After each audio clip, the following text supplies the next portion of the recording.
రే ఈరోజు ఫాదర్స్ డేనా? అవును. విజయసో మీ డాడీకి? ఛాన్సే లేదు. మా డాడీ గిఫ్ట్ రా. ఏంటది?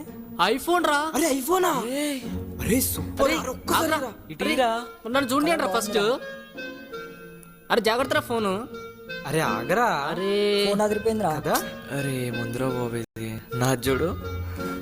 జాన్ మీ నాన్న వచ్చాడు. జాన్వాడు కూడా ఫోనే. వెళ్ళు, నీకు కూడా ఫోన్ వచ్చేసింది.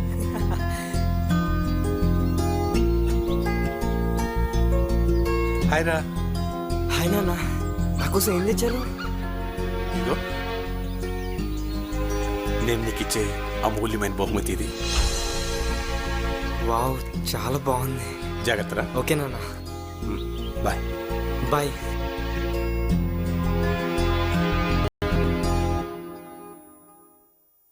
రే ఆప్తో ట్యాబా కావచ్చురా. ఏంటి మీ పనే బాగుందిరా బాబు.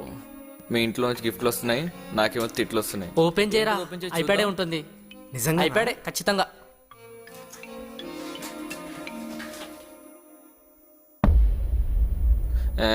దేనికా ఎంత బిల్డప్?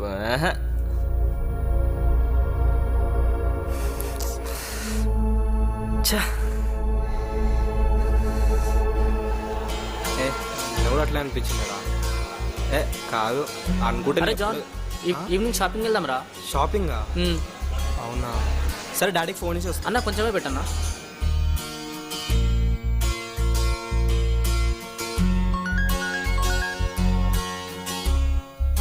హలో.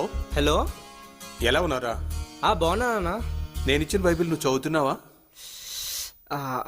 చదువుతున్నా. That's my boy.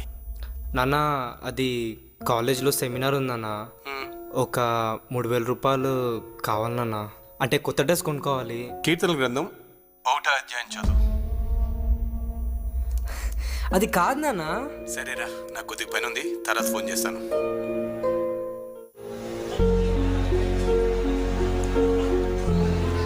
ఏరా మీ నాన్న డబ్బులు పంపిస్తాడు, పంపించాడా? బైబిల్లో కీర్తన చదవాలంటారా?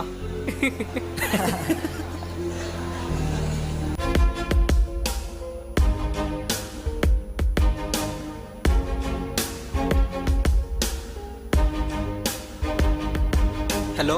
హలో నాన్న, అదే నాన్న, ఫ్రెండ్స్ అందరం కలిసి టూర్కి వెళ్తున్నాం. ఒక 5,000 ఏమైనా పంపిస్తారా? యు డూ వన్ థింగ్, 23వ కీర్తన చదువు.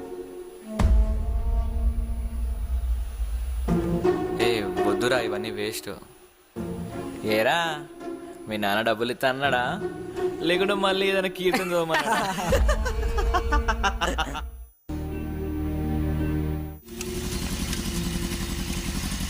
ఎక్కురా. వద్దురా. అరే ఎక్కురా. అరే పోరా. రావా?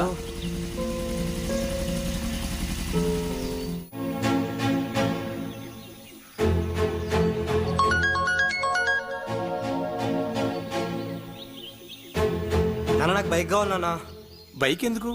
1/2 కిలోమీటరేగా. 1/2 కిలోమీటర్ కాదు నాన్న, మా ఫ్రెండ్స్ అందరు బైక్ ఉంది, నేను ఒక్కడికే లేదు. ఓ పని చేయి నాన్న, మత్తయి సువార్త 5వ అధ్యాయం చదువు. మత్తయి సువార్తనా?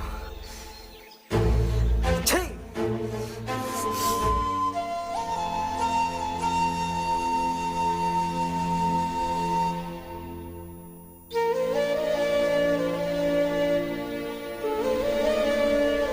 మీ నాన్న చెప్పినట్టు ఒకసారి బైబిల్ చదువు, అందులో ఏముందో.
హలో నాన్న, ఎరా డబ్బులైందా నీకు?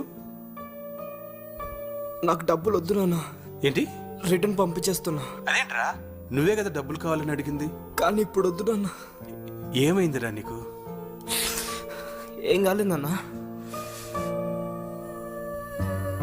వాల్యుబుల్ గిఫ్ట్ ఒకటి ఇచ్చావు కదా నాన్న, బైబిల్. అది చాలు నాకు.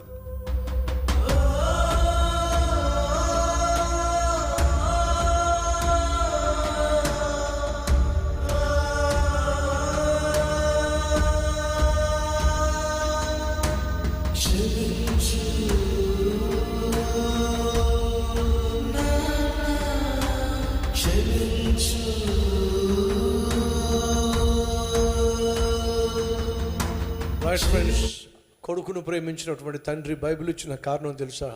అందులో డబ్బులు దొరుకుతాయని కాదు, బైబిల్ చదివినట్లయితే తనకున్న ప్రతి అవసరము తీర్చబడుతుంది అని.